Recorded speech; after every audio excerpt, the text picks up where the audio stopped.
Welcome. This is David Boles' Human Meme.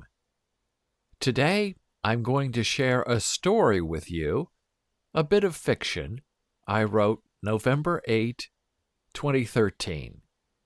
The story is called The Sorry Legend of the Great Bootsock. You may read the text version of this story by going to bolesblogs.com and doing a search on the title. This is the performance podcast version of the story. The legend of the Great Bootsock is a sorry homily for the rest of us who have talent, but zero gumption to keep fighting the hard fight against time and condition and geography. The Great Bootsock got his name as the star of his small-town high school football team.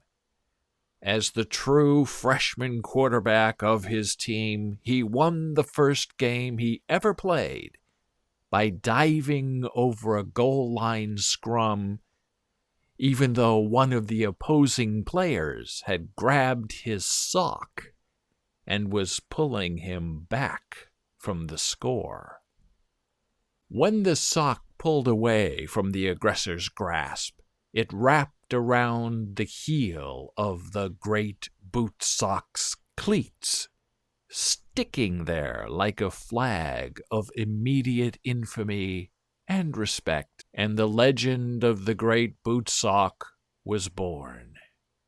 The Great Bootsock won many awards for his athletic skills. He starred on the gridiron, the baseball diamond, and the basketball court. He was the master of any ball, in any size or shape. He was one with the sphere. When it was time for the decorated Bootsock to graduate from high school and enter adult life, he accepted a scholarship from the local university, a football powerhouse in its own right, and his family and friends knew the Great Bootsock was destined to fulfill his greatness as the best and only football player in the known world. Except when the Great Bootsock arrived on his college campus, he shriveled in the spotlight. He couldn't throw. His running was escaped by happenstance. His teammates ridiculed his Bootsock nickname as something childish and frilly, and Bootsock quickly became Bootsucks, and the gleam was off the trophy boy.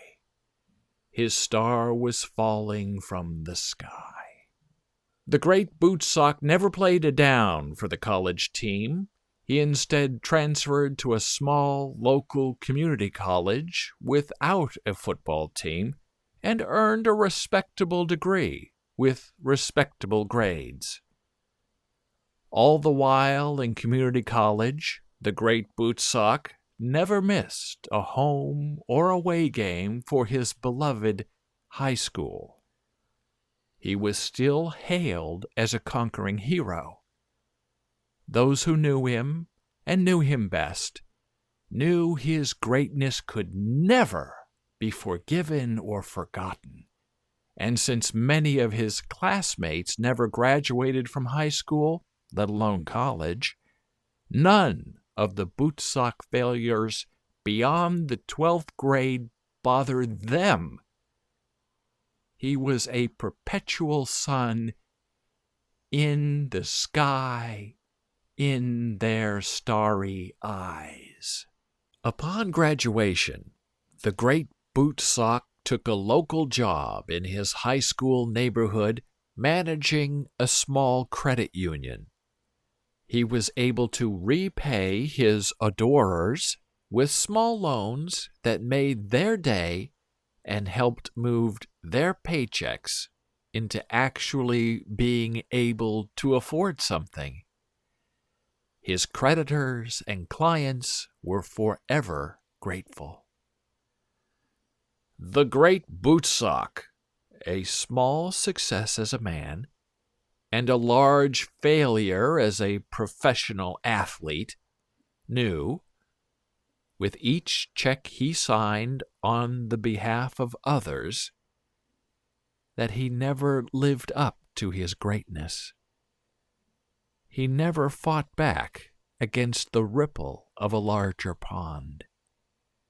He was forever the biggest fish in the smallest glass of water. And that lack of a rising tide bothered him to no end. The Great Bootsock mottled on with his quiet, singular life.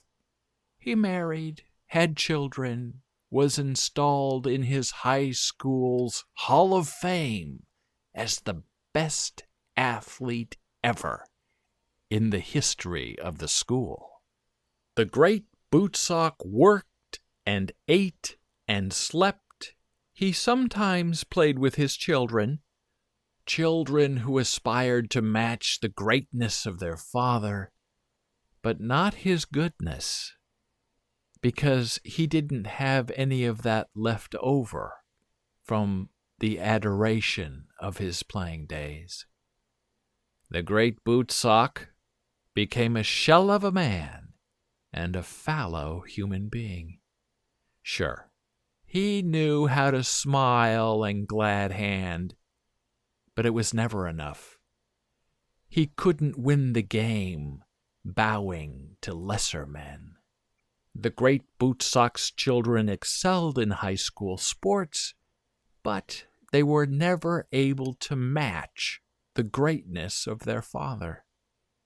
And that pleased the Great Bootsock to no end. The one thing he knew was that his children would never be able to be better than him, and that meant his fragile legacy was safe.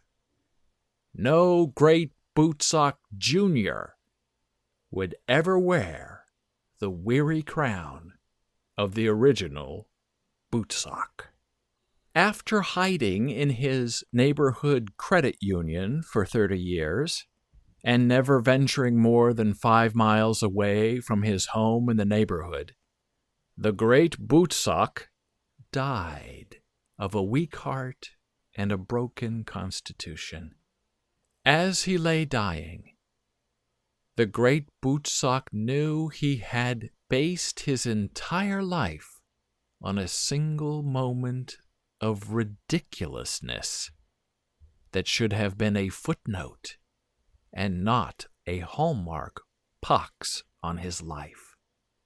The Great Bootsock wished he could go back in time and still win the game, but demand that he be called Greg for the remainder of his days, instead of the Great Bootsock. Because some legends, he now believed, were never meant to be born. Thank you for listening. Be a human meme.